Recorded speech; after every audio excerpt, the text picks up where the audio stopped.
ക്ലാസ്സിൽ നമ്മൾ ക്ലാസിഫിക്കേഷൻ പകുതി വരെ പറഞ്ഞിരുന്നു. ഇനി അതിൻ്റെ തുടർച്ചയാണ് നമുക്ക് പറയാനുള്ളതെന്ന്. ക്ലാസിഫിക്കേഷൻ ബേസ്ഡ് ഓൺ സ്ട്രക്ചർ ആണ്.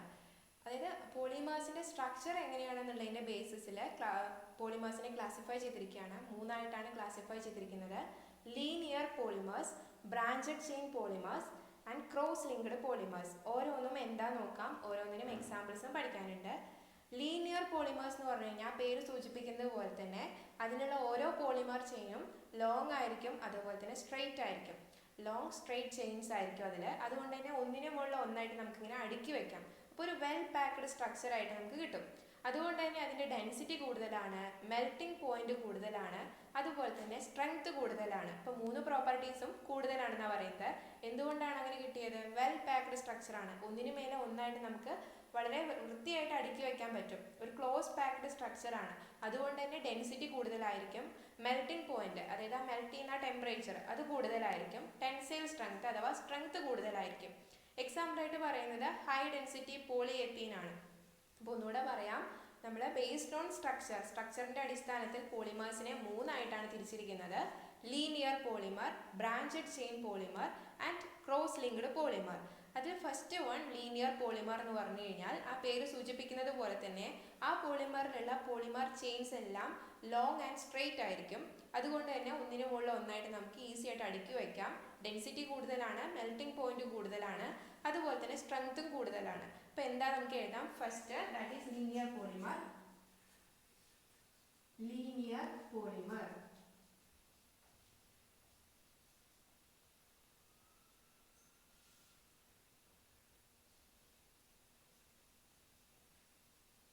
polymer chains are long and straight. Long and straight. Long ആണ്, അതുപോലെ തന്നെ straight ആണ്. പിന്നെ the various polymer chains, ഒരു ചെയിൻ ഒന്നും ആയിരിക്കില്ല, ഒരുപാട് ചെയിനുകൾ ഉണ്ടായിരിക്കും. ഇതുപോലെ നല്ല നീളത്തിലുള്ള സ്ട്രെയിറ്റ് ആയിട്ടുള്ള ഒരുപാട് പോളിമർ ചെയിൻസ് ഉണ്ടായിരിക്കും ഒരു പോളിമറിൽ തന്നെ. ആ ഓരോ പോളിമർ ചെയിനുകളും അല്ലെങ്കിൽ ഓരോ പോളിമറും നമുക്ക് എന്ത് ചെയ്യാം? ഒന്നിനു മുകളിൽ ഒന്നായിട്ട് അടുക്കി വെക്കാം എന്നാണ് പറയുന്നത്. The various polymer chain can be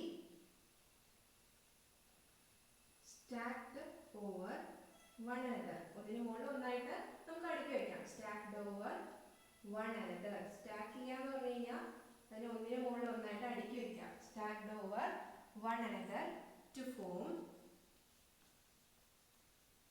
a well packed structure.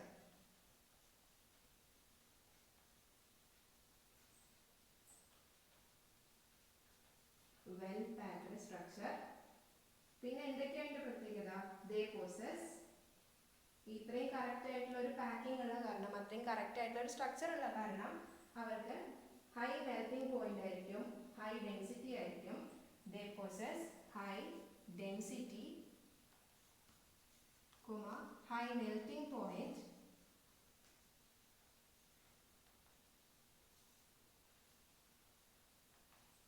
and high tensile strength. സ്ട്രെങ്ത്തും കൂടുതലായിരിക്കും. High tensile strength. അപ്പോൾ പറഞ്ഞത് എന്താണ്? ലോങ് ആൻഡ് സ്ട്രെയിറ്റ് ചെയിൻസ് ആണ് ഓരോന്നും. അങ്ങനെ ഓരോ ചെയിനും നമുക്ക് ഒന്നിനു മേലെ ഒന്നായിട്ട് ഇങ്ങനെ വൃത്തിയിൽ അടുക്കി വയ്ക്കാം. അതുകൊണ്ട് ഡെൻസിറ്റി കൂടുതലാണ്, മെൽറ്റിംഗ് പോയിന്റ് കൂടുതലാണ്, സ്ട്രെങ്ത്തും കൂടുതലാണ്. ഇനി എക്സാമ്പിൾ ആയിട്ട് പറയുന്നതാണ് HDPE. അതൊരു ഷോർട്ട് ഫോം ആണ്. High density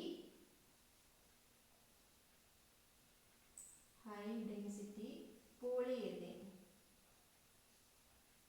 high density polyethene എന്ന് പറയുന്നത് ആണ് എന്ത്? HDPE എന്ന് പറയുന്നത്. അപ്പോൾ ഫസ്റ്റ് ടൈപ്പ് കഴിഞ്ഞു, ദാറ്റ് ഈസ് ലീനിയർ പോളിമർ. എന്താ എഴുതിയിരിക്കുന്നത്? Polymer chains are long and straight. The various polymer chain can be stacked over one another to form a well packed structure. They possess high density, high melting point and high tensile strength. Example is HDPE. HDPE എന്ന് പറയുന്നത് എന്താണ്? High density പോളിയെത്തീൻ ആണ്. ഇനി രണ്ടാമത്തെ പറയുന്നത് branched chain polymers.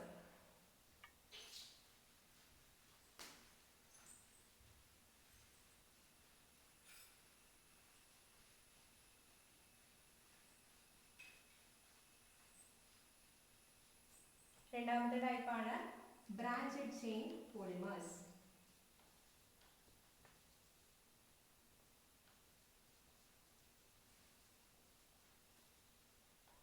Branched chain polymers. നേരത്തെ നമ്മൾ പറഞ്ഞു പോളിമർ ചെയിൻസ് ഒക്കെ എന്താണ്, സ്ട്രെയിറ്റ് ആണ്, ലോങ് ആണെന്ന് പറഞ്ഞു. ഇവിടുത്തെ കാര്യം ഓരോ പോളിമർ ചെയിനിലും ഓരോ ബ്രാഞ്ചസ് ഉണ്ടായിരിക്കും. അതുകൊണ്ട് തന്നെ ഒന്നിനു മുകളിൽ ഒന്നായിട്ട് നമുക്ക് അടുക്കി വെക്കാൻ കഴിയില്ല. കാരണം എന്താ, നടുക്കൊരു അല്ലെങ്കിൽ ഇടയിലിടയിൽ ഒരു ബ്രാഞ്ചസ് വന്നു കഴിഞ്ഞാൽ നമുക്ക് അത്രയും വൃത്തിയിൽ എന്ത് ചെയ്യാൻ പറ്റില്ല, പാക്ക് ചെയ്യാൻ പറ്റില്ല. അതുകൊണ്ട് തന്നെ നേരത്തെ പറഞ്ഞ ലീനിയർ പോളിമേഴ്സിനെ കമ്പയർ ചെയ്യുമ്പോൾ ഇവിടെ ഡെൻസിറ്റി കുറവാണ്, അതുപോലെ തന്നെ മെൽറ്റിംഗ് പോയിന്റ് കുറവാണ്, അതുപോലെ തന്നെ സ്ട്രെങ്ത്തും കുറവാണ്. അപ്പോൾ എന്താണ് ബ്രാഞ്ചഡ് ചെയിൻ പോളിമർ എന്ന് പറയുന്നത്?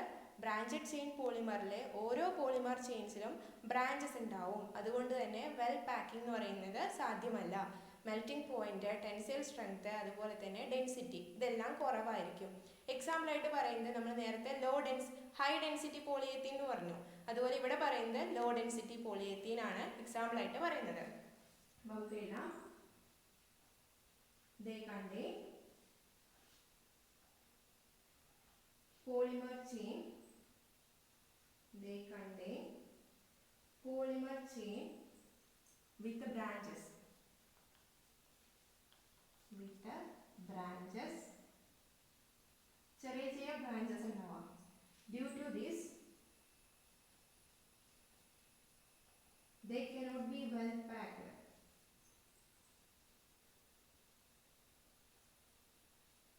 They cannot be well packed. Well packing നടക്കില്ല, ഇടയിലിടയിൽ ബ്രാഞ്ചസ് വരുന്ന കാരണം. They possess, പാക്കിംഗ് വീക്ക് ആയി കഴിഞ്ഞാൽ ഡെൻസിറ്റിയും കുറയും. They possess low density, low melting point,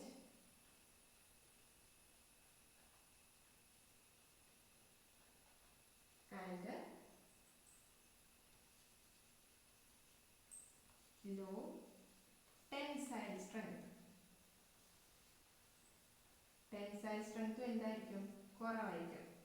example ആയിട്ട് പറയുന്നത് LDPE. LDPE എന്ന് പറയുന്നത് ഒരു short cut, low density short form ആണ് പോളിയെത്തീൻ. നമ്മൾ നേരത്തെ ഹൈ ഡെൻസിറ്റി പറഞ്ഞു, അതിന്റെ ലോ ഡെൻസിറ്റി LDPE എന്നാണ് പറയുന്നത്. അപ്പോൾ എന്താ പറഞ്ഞത്? They contain polymer chain with branches. Due to this branches, ഈ ബ്രാഞ്ചസ് കാരണമാണ് they cannot be well packed. They possess low density, low melting point and low tensile strength. Example ആയിട്ട് പറയുന്നത് LDPE. ഇതിനെ നമുക്കിങ്ങനെ വരയ്ക്കുന്നതാണെങ്കിൽ ഇത് ഓരോ പോളിമർ ചെയിൻസ് ആണെന്ന് വിചാരിക്കുക. ഇങ്ങനെ ഇടയിൽ ഓരോ ബ്രാഞ്ചസ് ഉണ്ടാവും. അടുത്തേക്ക് കൂട്ടിമുട്ടില്ല, ഓരോ ബ്രാഞ്ചസ് ഉണ്ടാവും മാത്രം. ഇതാണ് ശരിക്കും നമ്മൾ ഈ ഒരു ബ്രാഞ്ചഡ് ചെയിൻ പോളിമേഴ്സിനെ ഈസി ആയിട്ട് മനസ്സിലാക്കാൻ ഇങ്ങനെ ഒരു ചിത്രം വരയ്ക്കുക. അതായത് ഇത് ഓരോന്നും ചെയിനാണ്, ഇത് ഓരോന്നും പോളിമർ ചെയിൻസ് ആണ്. ആ ഓരോ പോളിമർ ചെയിൻസിലും എന്തുണ്ടാവും? ഓരോ ചെറിയ ബ്രാഞ്ചുകൾ ഉണ്ടാവും. ആ ബ്രാഞ്ച് അടുത്ത പോളിമർ ചെയിനിലേക്ക് എന്ത് ചെയ്യുന്നില്ല, കൂട്ടിമുട്ടിയിട്ടൊന്നുമില്ല, ഓരോ ചെറിയ ഇങ്ങനെ ബ്രാഞ്ചസ് ഉണ്ടാവും. ഈ ബ്രാഞ്ചസ് കാരണം നമുക്ക് എന്ത് ചെയ്യാൻ പറ്റില്ല, അടുപ്പിച്ച് നിർത്താൻ പറ്റില്ല. നമ്മൾ നേരത്തെ പറഞ്ഞ ലീനിയർ പോളിമേഴ്സിനെ അപ്പോൾ എങ്ങനെയാണ് വരയ്ക്കുക? ഇതുകൂടെ അവിടെ വരച്ച് വെക്കുക. ചെറിയ ചെറിയ പോളിമർ ചെയിൻസ് ആണ്. ഇത് ഓരോന്നും എന്താണ്? ചെയിൻസ് ആണ്. ഇതിനിടയ്ക്ക് ബ്രാഞ്ചസ് ഒന്നും ഇല്ലാത്തത് നമുക്ക് എന്ത് ചെയ്യാം? ഏറ്റവും ക്ലോസ് ആക്കി നിർത്താം, ഏറ്റവും നന്നായിട്ട് പാക്ക് ചെയ്ത് നിർത്താം. ഇതിനെ അത്രത്തോളം ഈസി ആയിട്ട് പാക്ക് ചെയ്യാൻ പറ്റില്ല. എന്തുകൊണ്ടാണ്? ഇടയിലിടയിൽ ബ്രാഞ്ചസ് വരുന്ന കാരണമാണ്. അപ്പോൾ ഇതും കൂടെ നേരത്തെ പറഞ്ഞത് നമ്മളൊന്ന് വരച്ച് വെക്കുക, അത് മനസ്സിലാക്കാൻ ഈസി ആവും. ഇനി മൂന്നാമത്തെ ടൈപ്പാണ് നമ്മൾ പറയുന്നത്, that is cross linked polymers. ഈ ഒരു ക്ലാസിഫിക്കേഷനിലെ മൂന്നാമത്തെ ടൈപ്പ്, ലാസ്റ്റ് ടൈപ്പാണ്, that is cross linked polymers. ഇതൊക്കെ എന്തിന്റെ ബേസിസിലാണ്? സ്ട്രക്ചറിന്റെ ബേസിസിലാണ്. Cross linked polymer.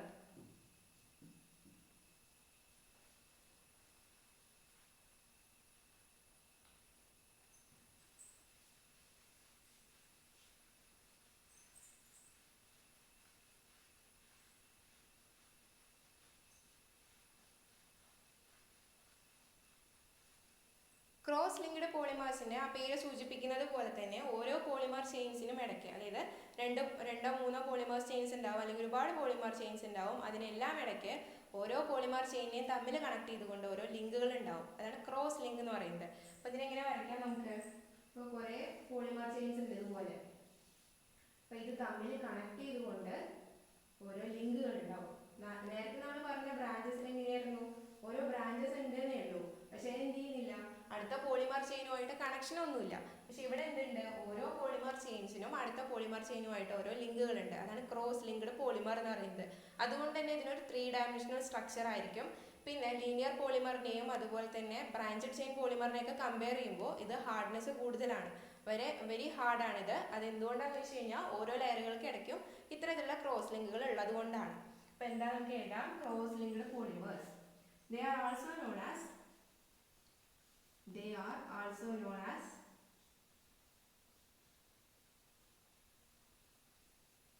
3-dimensional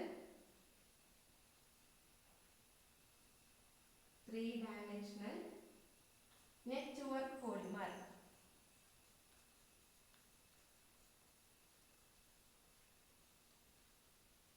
മറ്റൊരു പേരാണ് 3-dimensional network polymers.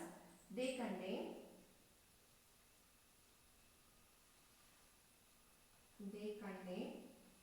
cross links between, cross link എന്ന് പറയുന്നത് എന്താണ്, കോവാലന്റ് ബോണ്ട് തന്നെയാണ്. പക്ഷെ ക്രോസ് ലിങ്ക്സ് എഴുതിയാൽ മതി, cross links between different polymer chains. അപ്പൊ ആ ഒരു ചിത്രത്തിൽ തന്നെ കാണാം നിങ്ങൾക്ക് ഡിഫറെന്റ് പോളിമർ ചെയിൻസിനിടയ്ക്ക് എന്തുണ്ട്, ക്രോസ് ലിങ്കുകൾ ഉണ്ട്, ബോണ്ടുകൾ ഉണ്ട്. Polymer chain, they are hard, very hard ആണ്, they are very hard. Hardness ഒരുപാട് കൂടുതലായി കഴിഞ്ഞാൽ എന്ത് ചെയ്യും, ബ്രിട്ടിൽ എന്നുള്ള പ്രോപ്പർട്ടി, അതായത് പൊട്ടിപ്പോകാനുള്ള സാധ്യത എന്താണ്, കൂടുതലാണ്. they are hard and brittle.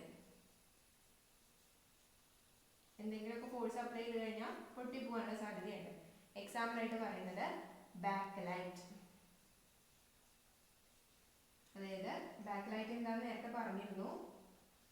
നമ്മളെ കുക്കറിൻ്റെയൊക്കെ ഹാൻഡിൽ ഉണ്ടാക്കിയിരിക്കുന്നത് ഏത് ടൈപ്പ് പോളിമർ ഉപയോഗിച്ചിട്ടാണ്, ബാക്ക് ലൈറ്റ് എന്നുള്ള പോളിമർ ഉപയോഗിച്ചിട്ടാണ്. കണ്ടാൽ പ്ലാസ്റ്റിക് പോലെ ഇരിക്കും, നല്ല സ്ട്രെങ്ത് ആണ്. എത്ര ടെമ്പറേച്ചർ കൊടുത്തു കഴിഞ്ഞാലും എന്ത് ചെയ്യില്ല, അതിന് മെൽറ്റ് ആകുന്നില്ല, പെട്ടെന്ന് മെൽറ്റ് ആകുന്നില്ല, അതുപോലെ തന്നെ റിജിഡ് ആയിട്ട് അവിടെ ഇരിക്കും. അപ്പോൾ അത് ഹാർഡാണ്, അതുപോലെ തന്നെ ബ്രിട്ടിലാണ്. ഒരുപാട് ഹൈ ഫോഴ്സ് കൊടുത്തു കഴിഞ്ഞാൽ പൊട്ടിപ്പോകാനുള്ള സാധ്യതയുണ്ട്. അപ്പോൾ ക്രോസ് ലിങ്ക്ഡ് പോളിമേഴ്സിന്റെ പ്രത്യേകത എന്താണെന്നാ പറഞ്ഞത്, ബ്രാഞ്ചഡ് ചെയിനിൽ ചെറിയ ചെറിയ ബ്രാഞ്ചസ് ആയിരുന്നു പറഞ്ഞിരുന്നത്. ക്രോസ് ലിങ്ക്ഡ് പോളിമേഴ്സിന് ഡിഫറെന്റ് പോളിമർ ചെയിനുകൾക്കിടയ്ക്ക് ബോണ്ട് തന്നെയുണ്ട്, അല്ലെങ്കിൽ ക്രോസ് ലിങ്ക് തന്നെയുണ്ട്. അതുകൊണ്ട് തന്നെ അതിനൊരു 3-dimensional സ്ട്രക്ചർ ആയിരിക്കും. ഹാർഡ്നെസ് വളരെ കൂടുതലാണ്, ബ്രിട്ടിൽ എന്നുള്ള പ്രോപ്പർട്ടി കൂടെ കാണിക്കുന്നുണ്ട്. എക്സാമ്പിൾ ആയിട്ട് പറയുന്നത് ഏതാണ്, ബാക്ക് ലൈറ്റ് ആണ്. ഇതാണ് based on structure. Based on structure പോളിമേഴ്സിനെ നമ്മൾ 3ആയിട്ടാണ് ക്ലാസിഫൈ ചെയ്തിരിക്കുന്നത്. Linear polymer, branched chain polymer and cross linked polymer. ഇത് 3ആണ് ബേസ്ഡ് ഓൺ സ്ട്രക്ചർ എന്ന് പറയുന്നത്. ഇനി അടുത്ത ടൈപ്പ് ക്ലാസിഫിക്കേഷൻ എന്ന് പറയുന്നത് ബേസ്ഡ് ഓൺ ഇന്റർമോളിക്കുലാർ ഫോഴ്സസ് ആണ്. അതായത് ഈ പോളിമർ ചെയിനുകൾക്കിടയ്ക്കുള്ള ഫോഴ്സിന്റെ അടിസ്ഥാനത്തിൽ അതിനെ നമ്മൾ 4ആയിട്ടാണ് തിരിച്ചിരിക്കുന്നത്.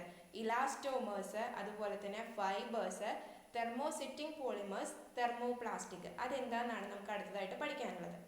നമ്മൾ 5ാമത്തെ ടൈപ്പ് ക്ലാസിഫിക്കേഷൻ ആണ് പറയുന്നത്. പോളിമേഴ്സിനെ ഇന്റർമോളിക്കുലാർ ഫോഴ്സസിന്റെ അടിസ്ഥാനത്തിൽ 4ആയിട്ടാണ് ക്ലാസിഫൈ ചെയ്തിരിക്കുന്നത്. ഒന്നാമത്തേത് ഇലാസ്റ്റോമേഴ്സ്, രണ്ടാമത്തേത് ഫൈബേഴ്സ്, മൂന്നാമത്തേത് തെർമോപ്ലാസ്റ്റിക് പോളിമേഴ്സ്, നാലാമത്തേത് തെർമോസെറ്റിംഗ് പ്ലാസ്റ്റിക് പോളിമേഴ്സ്. അപ്പോൾ ഇതെന്താണ്, ഇതിൽ എന്തൊക്കെയാണ്, എങ്ങനെയാണ് ഇന്റർമോളിക്കുലാർ ഫോഴ്സസിന്റെ വാരിയേഷൻ എന്നൊക്കെയാണ് നമുക്ക് പഠിക്കാനുള്ളത്. ഓരോന്നിനും എക്സാമ്പിൾസും പഠിക്കണം. അപ്പോൾ ഫസ്റ്റ് പറയുന്നത് ഏതാണ്, ഇലാസ്റ്റോമേഴ്സ് ആണ്.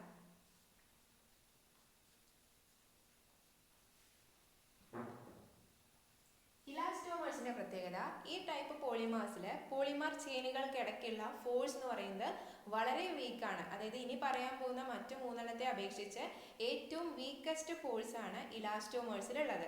അതുകൊണ്ട് തന്നെ അതിന് ഇലാസ്റ്റിസിറ്റി എന്നുള്ളൊരു പ്രോപ്പർട്ടി കൂടെ ഉണ്ട്. ടെൻസൈൽ സ്ട്രെങ്ത് കുറവാണ്, ഇലാസ്റ്റിസിറ്റി എന്നുള്ള പ്രോപ്പർട്ടിയും കാണിക്കുന്നുണ്ട്. ഇലാസ്റ്റിസിറ്റി കാണിക്കുന്നത് കൊണ്ടാണ് ആ പേരിൽ തന്നെ ഇലാസ്റ്റോമേഴ്സ് എന്ന് വന്നത്.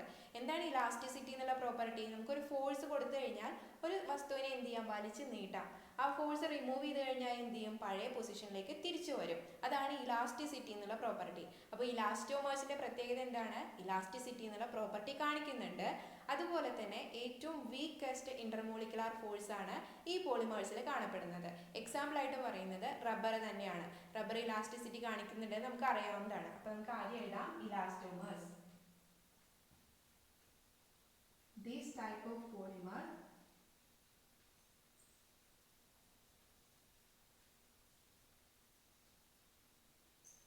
show weakest intermolecular force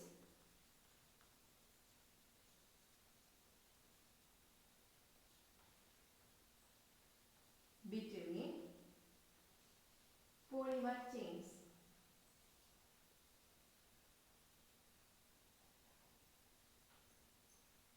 They show elasticity.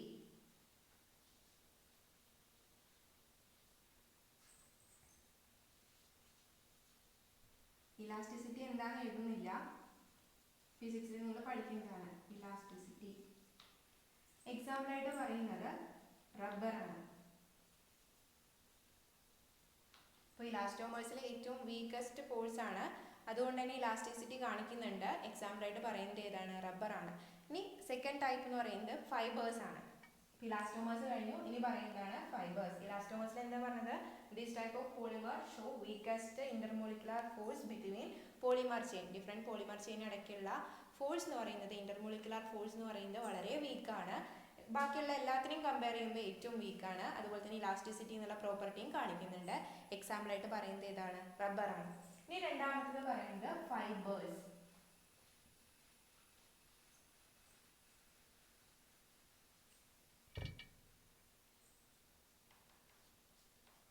Fibres ആണ് polymers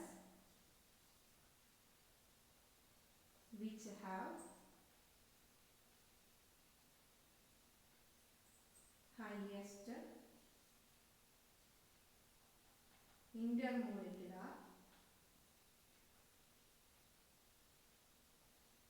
highest intermolecular force between polymer chains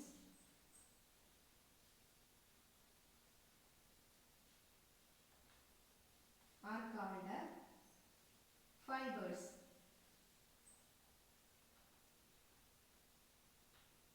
ഏറ്റവും കൂടുതലാണ് പോളിമർ ചെയിനുകൾക്കിടയ്ക്കുള്ള ഇന്റർമോളിക്കുലർ ഫോഴ്സ് എന്നുണ്ടെങ്കിൽ അത്തരത്തിലുള്ള പോളിമേഴ്സിനെ പറയുന്ന പേരാണ് fibres.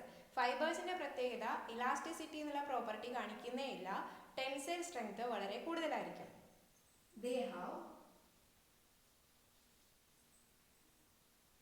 have high tensile strength.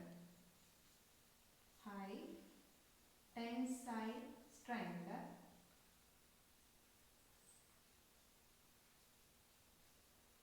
and least elasticity. ഏറ്റവും കുറവായിരിക്കും ഇലാസ്റ്റിസിറ്റി.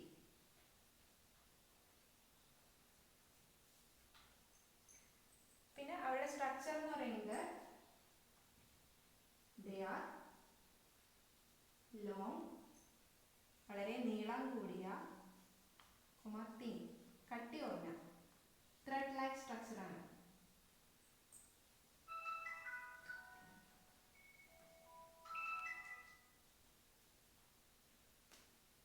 എന്തായാലും സ്ട്രക്ചറിന്റെ പ്രത്യേകത വളരെ ലോങ് ആയിട്ടുള്ള, തിൻ ആയിട്ടുള്ള, വളരെ കനം കുറഞ്ഞ, വളരെ നീളമുള്ള ത്രെഡ് ലൈക്ക് നൂല് പോലത്തെ സ്ട്രക്ചർ ആണ് ഇതിനുള്ളത്, ഈ പറഞ്ഞ ഫൈബേഴ്സിനുള്ളത്. ഇപ്പോൾ ഫൈബേഴ്സിന്റെ പ്രത്യേകത നമ്മൾ പറയുന്ന 4 ടൈപ്പ് പോളിമേഴ്സിലും ഏറ്റവും സ്ട്രോങ്ങസ്റ്റ് ആയിട്ടുള്ള ഇന്റർമോളിക്കുലർ ഫോഴ്സ് ഓഫ് അട്രാക്ഷൻ ആണ് polymer ചെയിനുകൾക്ക് ഇടയ്ക്കുള്ളത്.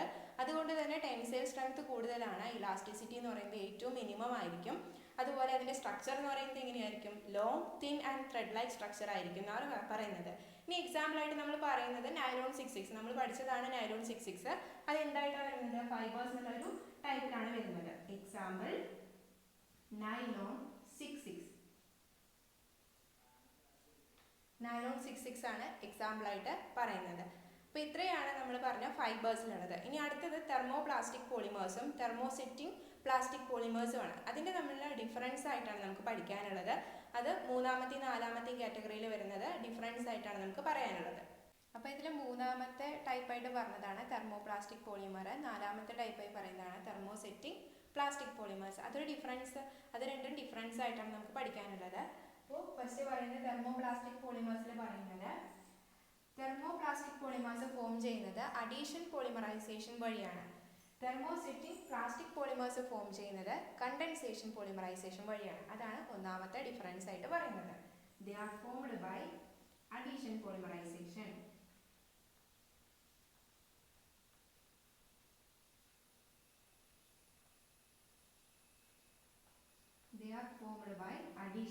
Polymerisation.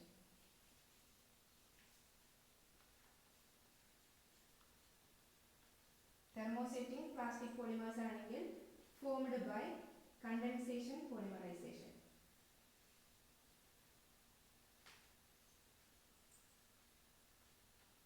Condensation polymerisation.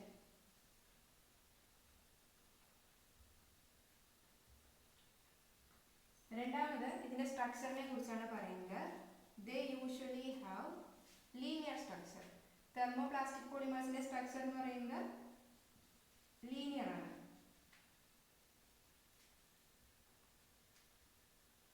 Linear structure. They possess, അടുത്തത് ഈ ടൈപ്പിലാണെന്നുണ്ടെങ്കിലോ ക്രോസ് ലിങ്ക്ഡ് സ്ട്രക്ചർ ആയിരിക്കും. They possess cross linked structure. രണ്ട് ഡിഫറൻസ് ആയി. ഒന്നാമത്തെ പറയുന്നത് ഏത് ടൈപ്പ് പോളിമറൈസേഷൻ വഴിയാണ് കിട്ടുന്നതെന്നാണ്. അഡീഷൻ പോളിമറൈസേഷൻ വഴിയാണ് തെർമോപ്ലാസ്റ്റിക് പോളിമേഴ്സ് നമുക്ക് കിട്ടുന്നത്. കണ്ടൻസേഷൻ പോളിമറൈസേഷൻ വഴിയാണ് തെർമോസെറ്റിംഗ് പ്ലാസ്റ്റിക് പോളിമേഴ്സ് നമുക്ക് കിട്ടുന്നത്. ഇതിന് ലീനിയർ സ്ട്രക്ചർ ആണ്. ഇതിനാണെന്നുണ്ടെങ്കിൽ ഒരു ക്രോസ് ലിങ്ക്ഡ് സ്ട്രക്ചർ ആണ്. അത് 3 ഡയമെൻഷണൽ സ്ട്രക്ചർ. നമ്മൾ നേരത്തെ പഠിച്ചതാണ് ലീനിയറും ക്രോസ് ലിങ്ക്ഡും ഒക്കെ എന്താണെന്നുള്ളത്. ഇനി പറയുന്നത് മൂന്നാമത്തെ ഡിഫറൻസ്, ദേ ആർ സോഫ്റ്റ്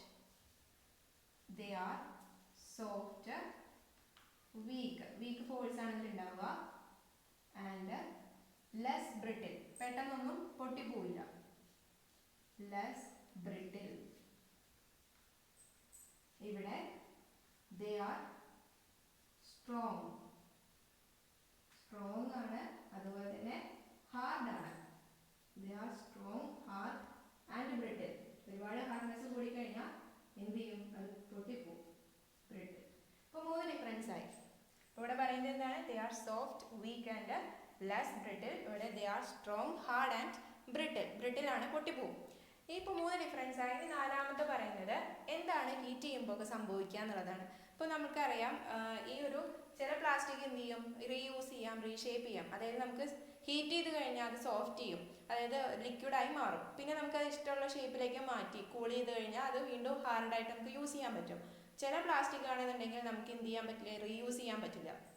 അപ്പോൾ തെർമോപ്ലാസ്റ്റിക് പോളിമേഴ്സ് എന്ന് പറയുന്നത് റീയൂസ് ചെയ്യാൻ പറ്റുന്ന അല്ലെങ്കിൽ റീഷേപ്പ് ചെയ്യാൻ പറ്റുന്ന, മറ്റ് ഷേപ്പുകളിലേക്ക് മാറ്റാൻ പറ്റുന്ന ടൈപ്പ് പോളിമേഴ്സ് ആണ്. തെർമോസെറ്റിംഗ് പ്ലാസ്റ്റിക് പോളിമേഴ്സ് എന്ന് പറഞ്ഞു കഴിഞ്ഞാൽ വൺസ് നമ്മളൊരു ഷേപ്പിലേക്ക് മാറ്റി കഴിഞ്ഞാൽ പിന്നെ അതിനെ ചൂടാക്കി കഴിഞ്ഞാൽ അതെന്ത് ചെയ്യില്ല? ലിക്വിഡായിട്ട് അല്ലെങ്കിൽ ലിക്വിഡ് ഫോമിലേക്ക് ചൂടാക്കി കഴിഞ്ഞാൽ ഉരുകിയ അവസ്ഥയിൽ നമുക്ക് കിട്ടില്ല. അത്തരത്തിലുള്ള പോളിമേഴ്സ് ആണ് തെർമോസെറ്റിംഗ് പ്ലാസ്റ്റിക് പോളിമേഴ്സ് എന്ന് പറയുന്നത്. അപ്പോൾ ഒരുപാട് ചൂടാക്കി കഴിഞ്ഞാൽ ചിലപ്പോൾ അത് കത്താനുള്ള സാധ്യത ഉണ്ട്. എന്നാലും എന്ത് ചെയ്യില്ല? ഉരുക്കി നമുക്കൊരു ലിക്വിഡ് ഫോമിലേക്ക് കിട്ടില്ല. പക്ഷേ തെർമോപ്ലാസ്റ്റിക് പോളിമേഴ്സിന്റെ പ്രത്യേകത എന്താ? ചൂടാക്കി കഴിഞ്ഞാൽ അത് വളരെ സോഫ്റ്റ് ആവും. എന്നിട്ട് നമുക്ക് കൂൾ ചെയ്യുന്നതിന് മുമ്പ് തന്നെ ഏതെങ്കിലും ഷേപ്പിലേക്ക് മാറ്റി കഴിഞ്ഞാൽ കൂൾ ചെയ്ത് കഴിഞ്ഞാൽ അതെന്താവും? ഹാർഡായി മാറും. അപ്പോൾ അങ്ങനെ ഒരു പ്രോസസ്സ്, അതിൻ്റെ പ്രത്യേകത എന്തിനുണ്ട്? തെർമോപ്ലാസ്റ്റിക് പോളിമേഴ്സിനുണ്ട്. അതായത് റീയൂസ് ചെയ്യാം, റീഷേപ്പ് ചെയ്യാം എന്നാണ് പറയുന്നത്. ഇവിടെ തെർമോസെറ്റിംഗ് പ്ലാസ്റ്റിക് പോളിമേഴ്സിന്റെ പ്രത്യേകത റീയൂസ് ചെയ്യാൻ പറ്റില്ല. അതെന്തുകൊണ്ടാണ്? ഹീറ്റ് ചെയ്ത് കഴിഞ്ഞാൽ തെർമോപ്ലാസ്റ്റിക് പോളിമേഴ്സ് വളരെ സോഫ്റ്റ് ആവും. ഏത് ഷേപ്പിലേക്ക് വേണമെങ്കിൽ നമുക്ക് മാറ്റാം. കൂൾ ചെയ്ത് കഴിഞ്ഞാൽ അത് ഹാർഡായി മാറും, വളരെ ഹാർഡായിട്ട് മാറും. പക്ഷേ തെർമോസെറ്റിംഗ് പ്ലാസ്റ്റിക് പോളിമേഴ്സ് ചൂടാക്കി കഴിഞ്ഞാൽ സോഫ്റ്റ് ആവില്ല. ഒരിക്കലും അതൊരു ലിക്വിഡ് ഫോമിലേക്ക് മെൽറ്റായി വരില്ല. ഒരുപാട് ടെമ്പറേച്ചർ കൊടുത്തു കഴിഞ്ഞാൽ അത് ബേൺ ചെയ്യുന്നല്ലാതെ ഒരിക്കലും അത് ഉരുകിയ അവസ്ഥയിലേക്ക് വരില്ല എന്നാണ് പറയുന്നത്. ഇതാണ് അടുത്ത ഡിഫറൻസ് ആയിട്ട് പറയുന്നത്. നാലാമത്തെ ഡിഫറൻസ് ആണ് they can be reused and reshaped. They can be reused and reshaped. ഇവിടെയോ they cannot be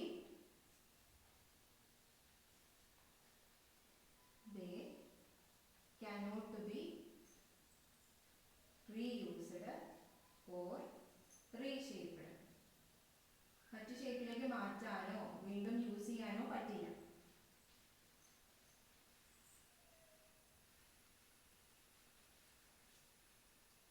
എന്തുകൊണ്ടാണ് റീയൂസ് ചെയ്യാനും റീഷേപ്പ് ചെയ്യാനും പറ്റുന്നത് എന്നുള്ളതാണ് അടുത്ത പോയിന്റ് ആയിട്ട് പറയുന്നത്. ഓൺ ഹീറ്റിംഗ്, ഹീറ്റ് ചെയ്ത് കഴിഞ്ഞാൽ they become soft.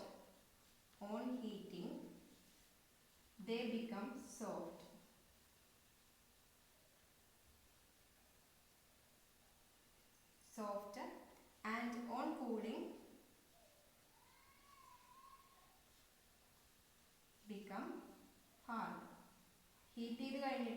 ഷേപ്പിലേക്ക് മാറ്റുക. എന്നിട്ട് കൂൾ ചെയ്ത് കഴിഞ്ഞാൽ എന്ത് ചെയ്യും? അത് ഹാർഡായിട്ട് മാറും. ഓൺ ഹീറ്റിംഗ്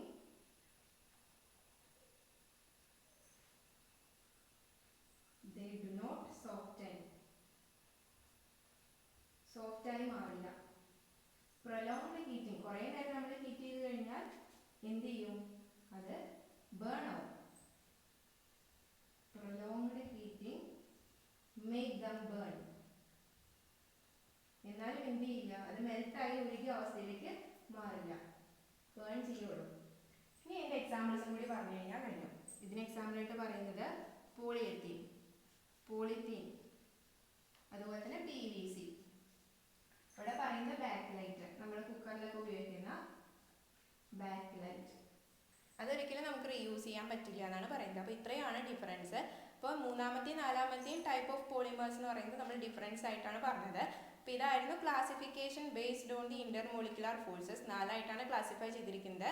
ഒന്നാമത്തെ ഇലാസ്റ്റോമേഴ്സ്, രണ്ടാമത്തെ ഫൈബേഴ്സ്, മൂന്നാമത്തെ തെർമോപ്ലാസ്റ്റിക് പോളിമേഴ്സ്, നാലാമത്തെ തെർമോസെറ്റിക് പ്ലാസ്റ്റിക് പോളിമേഴ്സ്. മൂന്നാമത്തെയും നാലാമത്തെയും ഡിഫറൻസ് ആയിട്ട് പഠിച്ചു വയ്ക്കാം.